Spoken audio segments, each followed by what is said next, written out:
Cadre des partis politiques pour une transition réussie. Appel du 20 février. M5 Malukuroa. Les différentes coalitions politiques qui faisaient office pour beaucoup d'opposition à la transition se font de moins en moins entendre. Il semble bien loin le temps où le cadre revendiquait plus de 70 partis politiques, dont 3 regroupements de partis, 2 mouvements politiques, de grands partis politiques, tels l'ADEMA, l'ASMA CFP ou le YELEMA. Aujourd'hui, cette entité s'est presque vidée après que l'ADEMA, Djigiba Kouroua, l'ARP présidé par l'ancien ministre Thiéma Hubert Coulibaly et le docteur Modibo Soumaré ou encore le YELEMA se sont éloignés. Quant au mouvement Appel du 20 février pour sauver le Mali, il a presque disparu de la scène après que son leader, Cheikh Mohamed Chérif Koné, a été radié de l'ordre des magistrats le 29 août 2023.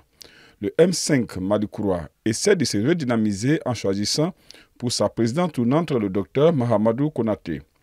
Le parti Yelema, très critique à l'égard des autorités de la transition, après l'annonce du report de la présidentielle, est dans une dynamique comme le soulignent les récentes actions de son fondateur et président d'honneur Moussa Mara, qui a lancé un appel le 7 février dernier afin d'aboutir au succès de la transition. Un des plus critiques est le docteur Oumar Mariko, président du parti Sadi actuellement en exil. Lors de récentes interviews accordées à des médias français, il a de nouveau tensé les autorités de la transition, assurant qu'elles sont un obstacle à la paix. Cette menace de dissolution n'est pas un bon message, ni pour la classe politique, ni pour la liberté d'expression, d'après le secrétaire général de l'ADEMA, Yaya Sangaré.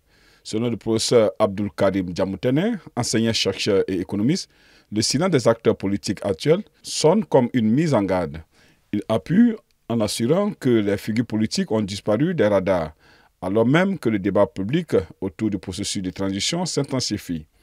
Plus de déclarations, peu de sorties médiatiques, car selon lui, avec l'épée de Damoclès qui plane sur la tête de certains leaders politiques, dans la lutte contre la corruption, soit on est avec le pouvoir, soit on est mis sous mandat de dépôt, ce qui fait qu'il y a une restriction des libertés de parole. Pour Blaise Sangaré, président du parti Convention démocratique sociale, CDS, la priorité doit être accordée à la lutte contre le terrorisme et à côté, l'union sacrée par la réconciliation, soutient-il.